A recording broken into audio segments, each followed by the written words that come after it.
Good morning, my dear students. How are you today? I hope you are doing well in your homes. अच्छे से रह रहे होंगे आप लोग. So, आज we are going to start the further topics of the second chapter of socialism in Europe and Russian Revolution. हम लोगों ने यहाँ तक जो पढ़ा था इस चैप्टर में, हम लोगों ने पढ़ा, एक बार रिकॉल कर लेते हैं हम लोगों ने क्या क्या पढ़ा है इस चैप्टर में अभी तक. चैप्टर की शुरुआत किस तरीके से हुई, ठीक है, सोशल चेंज, सामाजिक बदलाव, एक पूरा चेंज, ठीक है बच्चों. रशिया में एक फ्रेंच रेवोल्यूशन के बाद से जो बदलाव आ रहे थे, ये सोशलिज्म उसी बदलाव का हिस्सा था. रशियन रेवोल्यूशन क्या था हम लोगों ने पढ़ा. लिबरल्स, रेडिकल्स, कंजर्वेटिव्स, तीन तरह के लोग हमारी सोसाइटी में थे. ये तीन तरह के लोग कौन कौन थे, इनके बारे में हम लोगों ने जाना, ठीक है. इसके अलावा industrial society and social change. Industrial society कैसी थी. सबसे बड़ी बात यह भी है कि किसी भी देश के अंदर इंडस्ट्रीज़ किस तरीके से फ्लोरिश कर रहा था, इंडस्ट्रीज़ किस तरीके से बन रहा था, ये सबसे इम्पोर्टेंट है, ठीक है. और सामाजिक बदलाव, और देश के अंदर किस तरीके से क्या क्या सामाजिक बदलाव आ रहे थे, ये हम लोगों ने जाना रशिया के अंदर, यूरोप के अंदर. इसके अलावा और कौन कौन सी चीज़ें थी जो हम लोगों ने पढ़ी थी. Coming of socialism in Europe, socialism के बारे में हम लोगों ने जाना. कार्ल मार्क्स के बारे में हम लास्ट क्लास जो मैंने तुम लोगों को पढ़ाया था, लास्ट क्लास में मैंने तुम लोगों को कार्ल मार्क्स से रिलेटेड बहुत सारी चीज़ें बताई थी. द आइडिया ऑफ कम्युनिज्म क्या होता है, सोशलिज्म, समाजवाद आखिर होता क्या है समाजवाद, ये सारी चीज़ें हम लोगों ने पढ़ी थी लास्ट क्लासेस में, ठीक है. सपोर्ट फॉर सोशलिज्म, और जो वर्किंग कम्युनिटी थी, हम लोगों ने देखा था कि रशिया के अंदर जो काम करने वाले जो लोग थे उनकी हालत बहुत ही ख़राब थी. वो लोग 18-18 घंटे, कहीं 15-15 घंटे, कहीं 12-12 घंटे, मतलब एक तरह से उन लोगों का एक्सप्लॉयटेशन हो रहा था. किसके द्वारा, और ये एक्सप्लॉयटेशन किसके द्वारा हो रहा था भाई, तो ये एक्सप्लॉयटेशन हो रहा था वहाँ के कैपिटलिस्ट लोगों के द्वारा. हम लोग लास्ट क्लास में हम लोगों ने ये चीज़ जाना था कि रशिया के अंदर जितने भी पूंजीपति लोग थे, जिनको कैपिटलिस्ट कहा जाता है, पूंजीपति, पूंजीवाद होता है कैपिटलिज्म. जितने भी पूंजीपति लोग थे उन लोगों के हाथ में बहुत सारे इंडस्ट्रीज थे. ये लोग नेशनलाइजेशन, पूरा का पूरा रशिया के इंडस्ट्रीज वगैरह नहीं था. नेशनलाइजेशन का मतलब होता है गवर्नमेंट के अंदर, तो गवर्नमेंट के अंदर बहुत सारे इंडस्ट्रीज, बहुत सारे फैक्ट्रीज नहीं थे. ज़्यादातर जो थे वो प्राइवेट ओन्ड थे, किसी इंडिविजुअल के हाथ में हुआ करते थे ज़्यादातर इंडस्ट्रीज. तो ये जो समय था ये रशिया के अंदर बहुत ही घनघोर समय था, ये हम लोगों ने जाना. सपोर्ट फॉर सोशलिज्म, हम लोगों ने रशियन रेवोल्यूशन की शुरुआत पढ़ रहे थे हम लोग लास्ट क्लास में. रशियन एम्पायर 1914, यहीं से शुरू करते हैं हम लोग, ठीक है बच्चों, यहीं से शुरू करते हैं. ऐसे तो लास्ट क्लास में इसके बारे में हम लोगों ने पढ़ा था, मतलब फिर भी थोड़ा सा इसके बारे में हम लोग रिकॉल करते हुए आगे बढ़ते हैं. 1914 में ज़ार निकोलस II रशिया में रूल किया करते थे, रशियन एम्पायर था.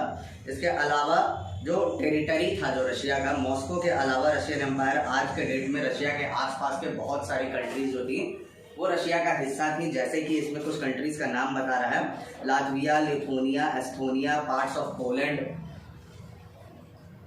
ये सब जितनी भी कंट्रीज थी जिनका हम लोगों ने नाम लिया, ये सारे के सारे रशिया ज़ार निकोलस II के अंदर ही ये सारे कंट्री आते थे, ठीक है. और भी बहुत सारे कंट्रीज थे जैसे कि जॉर्जिया, अर्मेनिया, अजरबैजान, ये सारी कंट्रीज मोस्टली इन्हीं के अंदर आते थे. जो पॉपुलेशन था वो ऑर्थोडॉक्स क्रिश्चियन कम्युनिटी का था, ठीक है. इसके अलावा कैथलिक्स भी रहा करते थे रशिया में, प्रोटेस्टेंट भी रहा करते थे. ये सब क्रिश्चियनिटी के ही सब ग्रुप हैं, ये सब क्रिश्चियनिटी में ही आते हैं. कैथलिक्स हैं, प्रोटेस्टेंट्स हैं. इनके अलावा दो और कम्युनिटी रशिया में रहा करती थी, एक बुद्धिस्ट और मुस्लिम्स. तो इतने तरह के, ढेर सारे तरह के लोग वहाँ पे रशिया में रहा करते थे. ये रशिया का समाज था, ठीक है. इकोनॉमी और सोसाइटी, इकोनॉमी और सोसाइटी ये भी हम लोगों ने पढ़ा था. इकोनॉमी, पैसे की स्थिति कैसी थी, और सोसाइटी के अंदर लोगों की स्थिति कैसी थी, ठीक है. तो शुरुआत में 20वीं सेंचुरी की शुरुआत में ज़्यादातर जो लोग थे ये हम लोगों ने पढ़ा था, वो एग्रीकल्चरलिस्ट थे. एग्रीकल्चरलिस्ट मतलब क्या होता है, खेती बाड़ी करने वाले लोग, गाय भैंस चराना, मतलब जो गांव में जैसे लोग रहते हैं वैसे नहीं. रशिया के अंदर 85% लोग एग्रीकल्चरलिस्ट थे, जो कि यूरोप के किसी भी कंट्री से सबसे ज़्यादा था, ठीक है. तो ये हम लोगों ने लास्ट क्लास में हम लोगों ने ये जाना था. इंडस्ट्री जो थे, जैसे कि हम लोग जानते हैं कि इंडस्ट्री कैपिटलिस्ट लोगों के हाथ में थे। ज़्यादातर लोग जिनके पास पैसा था उन्हीं के पास इंडस्ट्रीज़ की बागडोर हुआ करती थी, और ज़्यादातर इंडस्ट्रीज जो था वो 2 शहरों तक ही फिक्स था। एक सेंट पीटर्सबर्ग एक शहर है रशिया के अंदर, और दूसरा जो रशिया का कैपिटल है मॉस्को। तो ये 2 ही शहरों में रशिया के ज़्यादातर इंडस्ट्रीज जो थे वो सेटअप हो रहे थे, नए शहर बन रहे थे, नए फैक्ट्रीज का सेटअप होना शुरू हो चुका था 1890s के अराउंड में। मतलब 20th सेंचुरी की शुरुआत से ही नए फैक्ट्रीज का सेटअप होना शुरू हो गया था। रेलवे लाइंस बिछ रहे थे, कोल प्रोडक्शन और आयरन जो था वो डबल हो चुका था। इंडस्ट्रीज जैसे जैसे सेटअप होगा भाई, तो इंडस्ट्रीज चलने के लिए कोल की ज़रूरत है, ठीक है। तो कोल का प्रोडक्शन जो था वो डबल हो गया था रशिया में। Most industry in the private property in the list, government supervise the factories to ensure minimum wages. Government बहुत सारे काम कर रहे थे जिससे लोगों को मिनिमम वेजेस, जो सबसे कम पैसा जो लोगों को मिलता था वो नहीं मिले, और आवर्स ऑफ टाइम, जो समय का जो काम करने का जो समय हो वो लिमिटेड हो। जैसा कि मैंने तुम लोगों को बताया कि 10-12 घंटा 15 घंटा लोगों से खटवाया जाता था रशिया के अंदर। ये परिस्थिति थी रशिया के अंदर, ठीक है। वर्कर्स छोटे छोटे सोशल ग्रुप्स में डिवाइडेड थे, ठीक है। कुछ वर्कर्स अमीर हुआ करते थे, कुछ वर्कर्स तो बहुत गरीब हुआ करते थे, ठीक है। और इन सारे वर्कर्स, जितने भी वर्किंग कम्युनिटी थी, इन सारे वर्कर्स के साथ बात ये थी कि कुछ लोग बहुत अच्छे से कमा रहे थे, कुछ लोग बहुत अच्छे से नहीं कमा रहे थे, कुछ लोग, मतलब सबकी ज़िंदगी वर्कर्स की एक तरह की नहीं थी, ठीक है। कुछ लोग ऐसे थे जिनके रहने के एकोमोडेशंस बहुत अच्छे थे, कुछ लोग ऐसे थे जिनके रहने के जगह उतने अच्छे नहीं थे। इस तरीके से रशिया के सोसाइटी में वर्कर्स की हालत बहुत अच्छी नहीं थी। कुछ वर्किंग कम्युनिटी जो थी, जो इनके लिए, इन वर्कर्स के लिए काम कर रही थी भाई। अब देखो, सबसे बड़ी बात यह है कि कुछ लोग होंगे जो इसके लिए काम भी करेंगे। यहीं पे हम लोगों ने कल पढ़ा था, लास्ट क्लास में हम लोगों ने पढ़ा था कार्ल मार्क्स के आइडियाज़ को, ठीक है। इंडस्ट्रियल और सोशल चेंज किस तरीके से हो रहा था। Coming of socialism in Europe, support for socialism, Russian revolution, economy and society, ठीक है। सोशलिज्म इन रशिया, ठीक है। तो सोशलिज्म इन रशिया है क्या, यहाँ से हम लोग आज शुरुआत करने वाले थे, ठीक है। सोशलिज्म इन रशिया किस तरीके से। All political parties were illegal in Russia before 1914। 1914 से पहले तक जितनी भी पॉलिटिकल पार्टीज थी रशिया के अंदर वो सारी इलीगल थी। Russian socialist democrats workers party were founded in 1988 by socialist who respected Marx ideas.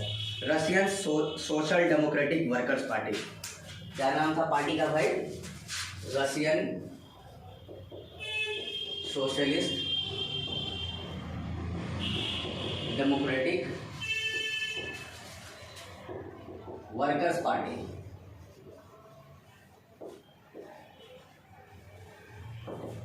ये बहुत इंपॉर्टेंट पार्टी है बच्चों, इस पे आपको ध्यान देना है, ठीक है। ये कार्ल मार्क्स के आइडियाज पे, जो कार्ल मार्क्स के बारे में हम लोगों ने लास्ट क्लासेस में पढ़े थे, तो कार्ल मार्क्स के आइडिया पे, सोशलिज्म के आइडिया पे ये पार्टी बनी 1914 में, ठीक है।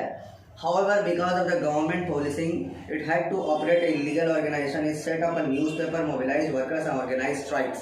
गवर्नमेंट का बहुत दबाव था रशिया में, ठीक है। तो गवर्नमेंट के दबाव की वजह से ये इलीगल तरीके से काम करती थी। करती क्या थी? इन्होंने न्यूज़पेपर्स निकाला था, स्ट्राइक्स वगैरह ये पार्टी ऑर्गेनाइज किया करती थी, लोगों को इकट्ठा करना, लोगों को मोबिलाइजेशन का काम किया करती थी ये पार्टी, ठीक है। जितने लोग इकट्ठा होंगे, लोगों का विश्वास जगाती थी ये पार्टी धीरे धीरे। Some Russian socialists felt that the Russian peasant custom of dividing land periodically made them natural socialists. कुछ रशियन सोशलिस्ट समाजवाद ये भी बिलीव की, ये भी देखते थे, ये भी महसूस करते थे कि रशिया के जो पीजेंट्स थे, जो किसान थे, peasant custom of dividing land periodically made them natural socialist, और उनका जो ज़मीन बंटवारा का जो सिस्टम था रशिया के अंदर, वो उनको जन्मजात, उनको सोशलिस्ट, उनको जन्मजात, उनको समाजवाद बना चुका था। मतलब एक तरह से ये स्थिति था पूरा का पूरा रशिया के अंदर कि ज़मीन, जो किसान लोग जिनकी अपनी ज़मीन होती थी रशिया के अंदर, उनको अपनी ही ज़मीन पे उतना हक नहीं मिल पाता था, जिससे वो लोग पैदाइशी समाजवाद, समाज के प्रति जो है निष्ठावान हो गए थे। सो peasants not workers would be the main force of the revolution, and Russia could become socialist more quickly than other countries.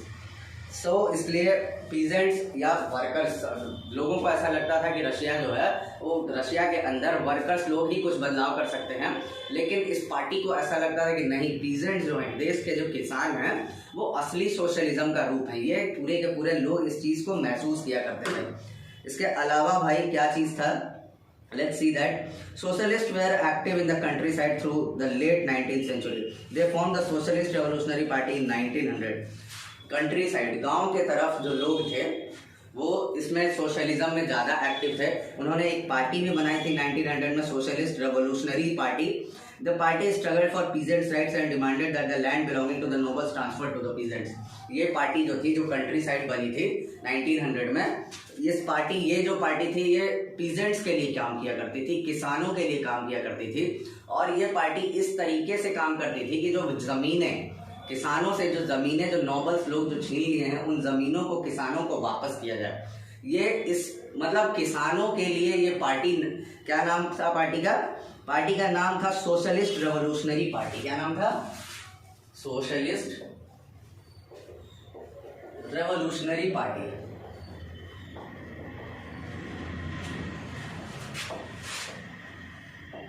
जो कि 1900 में बनी थी, कंट्री साइड बनी थी। कंट्री साइड मतलब रशिया के गांव के इलाकों में, मोस्टली ये ऐसे जगह पे ये पार्टी बनी थी जहां पे जो किसानों के लिए ये पार्टी काम कर रही थी। तो भाई सीधी सी बात है कि ये गांव में ही बनी हुई होगी। तो ये पार्टी इस तरीके से वर्क कर रही थी। Social Democrats disagreed with the Socialist Revolutionaries about peasants. Lenin felt that peasants were not the united group. लेकिन ये पार्टी जो थी ये इनके आइडियाज में बिलीव नहीं करती थी। इस पार्टी के जो लीडर थे, इस पार्टी के लीडर का नाम था लेनिन। क्या नाम था? लेनिन। लेनिन जो कि बाद में जब रशिया आज़ाद हुआ तो लेनिन आज़ाद रशिया के सबसे पहले राष्ट्रपति बने थे। तो लेनिन जो थे वो इस पार्टी के आइडियोलॉजी में बिलीव नहीं करते थे। लेनिन का कहना यह था कि किसान लोग जो हैं वो यूनाइटेड नहीं हैं, ठीक है, यूनाइटेड वो रेवोल्यूशनरी का काम नहीं कर सकते हैं। लेनिन का ऐसा मानना था। The party struggled for peasants' rights and demanded that land belonging to the nobles be transferred. Some were poor and some others were rich, so worked as liberals while others were capitalists who employed workers. Given this differentiation within them, they could not all be part of the socialist movement. ये जो differentiation, Lenin ने जो differentiation दिया था, उनका कहना ये था लेनिन का कि जो वर्कर्स थे, जो पीजेंट्स थे, जो किसान लोग थे, किसान लोग कुछ लोग अमीर थे, उसमें से कुछ लोग गरीब थे, तो सारे किसान एक साथ एक मुद्दे पे तैयार नहीं हो सकते हैं।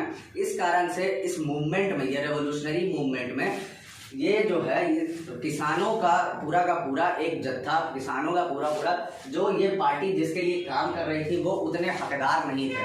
वो उसके लिए लेनिन का ये मानना था। The party was divided over the strategy of organization. Vladimir Lenin, who led the Bolshevik party, इसको बोल्शेविक पार्टी भी कहा जाता है। क्या कहा जाता है? Bolshevik party.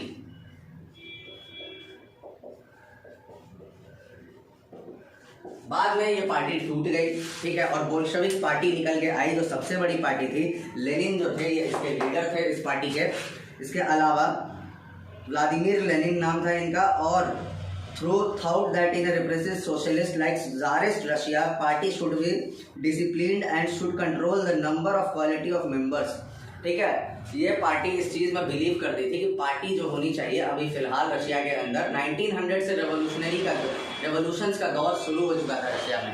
तो पार्टी जो होगी वो एक डिसिप्लिन्ड पार्टी होगी। किसी भी तरीके से आप बिना इनडिसिप्लिन, क्योंकि अगर देश में रेवोल्यूशन चाहिए, जार जो थे, जार राजा को कहा जाता है, जैसा कि मैंने बताया था, जार निकोलस II उस समय रशिया के राजा हुआ करते थे। तो जो जारिस्ट रेजीम से अगर हमें आज़ादी चाहिए तो हमें कोई ऐसी पार्टी चाहिए जो एक डिसिप्लिन्ड पार्टी हो, ठीक है। द ट्रिब्यूलेंट टाइम 1905 रेवोल्यूशन, एक ऐसा समय, ठीक है, ट्रिब्यूलेंट टाइम मतलब होता है एक विपदा का समय, और 1905 में जो रेवोल्यूशन हुआ था, ठीक है, यहाँ तक एक सेट किया तुम लोगों को एक आधार, ठीक है, कि यहाँ तक ऐसा समाज था, ये इकोनॉमी थी, ये वर्किंग क्लास सोसाइटी के ये हाल थे, ये पीजेंट्स के ये हाल थे। पूरा का पूरा तुमको एक प्लॉट सेट कर दिया। अब तुमको जो 1905 से जो रेवोल्यूशन हो रहा था रशिया के अंदर, अब वो शुरू करेगा कि किस तरीके से धीरे धीरे लोगों के अंदर का जो, देखो रशियन रेवोल्यूशन जो था मेनली वो ऐसा रेवोल्यूशन था, पूरी दुनिया में रशियन रेवोल्यूशन एक वर्कर्स रेवोल्यूशन के तौर पे जाना जाता है, ठीक है।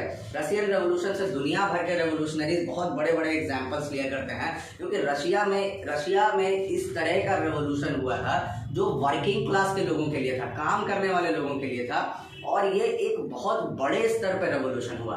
इससे एग्जाम्पल लेके एक समाजवाद का जो आइडियोलॉजी था, जो समाजवाद का, उसको पूरे तरीके से सोशलिज्म को रशिया में फैलाया गया। वर्किंग क्लास जो काम करने वाले लोग थे, जिनकी हालत बहुत ही बुरी थी देश के अंदर, उनको इस रेवोल्यूशन से बहुत फायदा हुआ, और यही लोग इस रेवोल्यूशन में बढ़ चढ़ के हिस्सा लिए थे, ठीक है। तो समाज में जो सोसाइटी जो बदल रही थी 1905 से जो रेवोल्यूशंस हुए, इससे बहुत हद तक इनमें पूरा का पूरा जो हाथ था वो लेनिन खुद एक वर्कर था, ठीक है। तो ये लोग जमीन से, एक भीड़ से निकल के ये लोग हीरो बने थे। तो इस तरीके से, इसलिए रशियन रेवोल्यूशन का बहुत बड़ा एग्जाम्पल लिया जाता है, चाहे वो इंडियन रेवोल्यूशन में लिया जाए या दुनिया भर के बहुत सारे रेवोल्यूशंस में इस रेवोल्यूशन का एग्जाम्पल लिया जाता है। Okay, so a turbulent time. Russia was an autocracy. Unlike other European leaders, even at the beginning of 20th century, the Tsar was not subject. Autocracy का मतलब क्या होता है भाई? Autocracy का मतलब होता है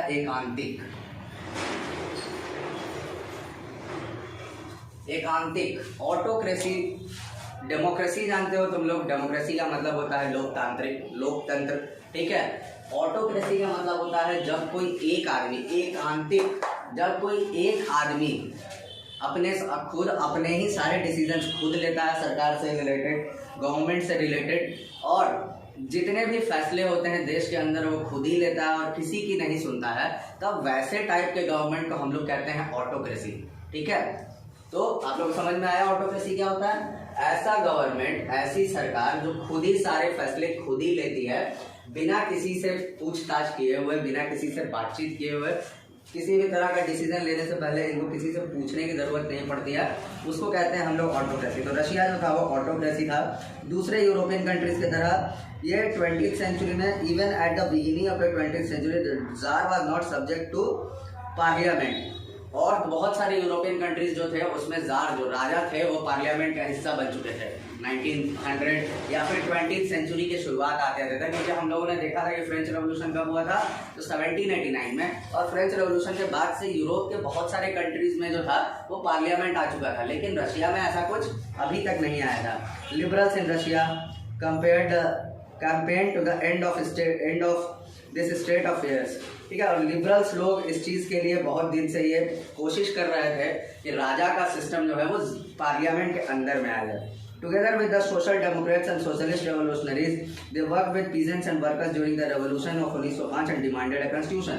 तो डेमोक्रेट्स और सोशलिस्ट, पीजेंट्स, वर्कर्स, ये सारे लोग साथ मिलकर वहाँ पे एक कॉन्स्टिट्यूशन की डिमांड कर रहे थे। 1905 में जो रेवोल्यूशन हुआ था वो इसी के बेसिस पे हुआ था। वहाँ संविधान का लोग डिमांड कर रहे थे, इससे पहले वहाँ पे किसी भी तरह का कॉन्स्टिट्यूशन नहीं था। They were supported in the empire by the nationalist in Poland and Muslim dominated areas of Jadidists who wanted modernized Islam to lead their societies। और इन लोगों को सपोर्ट कौन कर रहा था भाई? अब देखो, ये सोशलिस्ट हैं, डेमोक्रेट्स हैं, जितने भी लोग हैं ये पॉलिटिकल लोग हैं, ठीक है। तो इनको एक ब्यूरोक्रेसी का मतलब होता है उन लोगों का सपोर्ट जो कि ऑफिशियल्स में होते हैं, सरकार के ऑफिसेस में होते हैं वो लोग। तो इन लोगों को सपोर्ट कौन कर रहा था भाई? इन लोगों को सपोर्ट कर रहा था पोलैंड से, ठीक है, पोलैंड के नेशनलिस्ट, जो कि रशिया जो है उस समय, मैंने स्टार्टिंग में ही बताया कि पोलैंड रशिया का ही हिस्सा था उस समय तक। ज़ार निकोलस II का जो एरिया था वो काफी बड़ा था, ठीक है।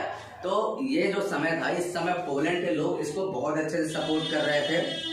इसके अलावा मुस्लिम जैदिस्ट, मुस्लिम लोग, वहाँ के रशिया के लोग, उन लोग भी सपोर्ट कर रहे थे, क्योंकि वो लोग एक ऐसी सोसाइटी चाहते थे जो सोसाइटी में हर चीज़ यूनिफॉर्म तरीके से हो और हर किसी को बराबर इज्जत मिले, इसलिए इन लोगों को सपोर्ट मिल रहा था।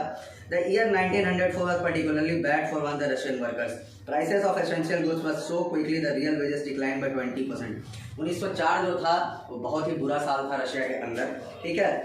दाम बहुत बढ़ गए थे बहुत सारी चीज़ों के, और जो रियल वेजेस, जो पैसा जो मिलता था वो बहुत कम मिलने लगा था, 20% तक घट गया था। The membership of workers associations rose dramatically when 4 members of the Assembly of Russian Workers, which had been formed in 1904, were dismissed at Putilov Iron Works. There was call for industrial action.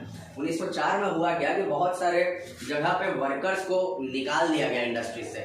तो बहुत सारे workers को एक साथ जब निकाला जाने लगा तो इससे बहुत सारे लोगों को नुकसान होने लगा, और इससे जो ट्रेड यूनियन था, जो वहाँ पे वर्कर्स के लिए जो काम करने वाला कम्युनिटी था, उन लोगों ने स्ट्राइक की घोषणा कर दी कि अब क्या होगा, हड़ताल होगा, ठीक है, स्ट्राइक होगा। Over the next few years, over 1,10,000 workers in St. Petersburg went on the strike, demanding a reduction of working day to 8 hours, an increase in wages and improvement of working condition. 1,10,000 Saint Petersburg जो शहर था, वहाँ पे काम करने वाले लोगों ने स्ट्राइक कर दिया। क्यों भाई स्ट्राइक कर रहे थे वो लोग? पैसा के लिए, पैसा उनको कम मिलता था। रिडक्शन ऑफ वर्किंग आवर्स, काम करने के जो घंटे थे उसको कम करने की डिमांड कर रहे थे, और एक अच्छे वर्किंग कंडीशन, एक अच्छे माहौल में काम करने का ये लोग चाहत रखते थे। व्हेन द प्रोसेशन, ये जो प्रोसेशन निकल रहा था, ठीक है, of workers led by Father Gapon reached the Winter Palace, it was attacked by the police and the Cossacks. तो विंटर पैलेस जहाँ पे जार निकोलस II रहा करते थे, तो ये लोग स्ट्राइक जो थे, ये लोग धीरे धीरे एक प्रोसेशन निकाल के विंटर पैलेस की तरफ ये लोग बढ़ रहे थे अपनी डिमांड्स को लेकर। जब ये लोग बढ़ रहे थे विंटर पैलेस की तरफ, जो वहाँ पे जो खड़े पुलिस थे, गार्ड्स थे, उन्होंने क्या किया कि इन पे हमला कर दिया। Over 100 workers were killed and about 300 wounded. करीब 100 वर्कर्स मारे गए थे और करीब 300 वर्कर्स, 300 काम करने वाले, फैक्ट्री में काम करने वाले जो वर्कर्स थे वो घायल हो गए थे, ठीक है। The incident known as bloody Sunday, इसी इंसिडेंट को कहा जाता है रशिया के इतिहास में ब्लडी संडे। ब्लडी संडे इसलिए कहा जाता है क्योंकि ये संडे के दिन हुआ था और ये 1904 में हुआ था, ठीक है। याद रखिएगा ये सब चीजें, ये सब बहुत जरूरी है, ठीक है। तो ये चीजें हुई incident. The incident known as Bloody Sunday started a series of events that became known as the 1905 revolution. और इस इंसिडेंट से बहुत सारे इंसिडेंट्स का दौर, बहुत सारे घटनाओं का दौर शुरू हो गया, और इन घटनाओं को ही हम लोग कहते हैं series of 1905 revolution.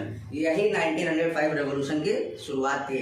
Strikes took place all over the country and university close down when students bodies and walkouts complaining about the lack of civil liberties.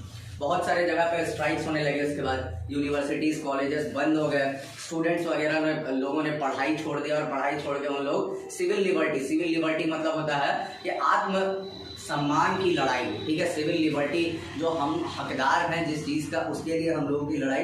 तो सिविल लिबर्टी के लिए की चाहत रखने वाले लोग जो थे, स्टूडेंट्स थे, उन्होंने यूनिवर्सिटी कॉलेजेस छोड़ दिए और इस लड़ाई में इन लोगों के साथ शामिल हो गए।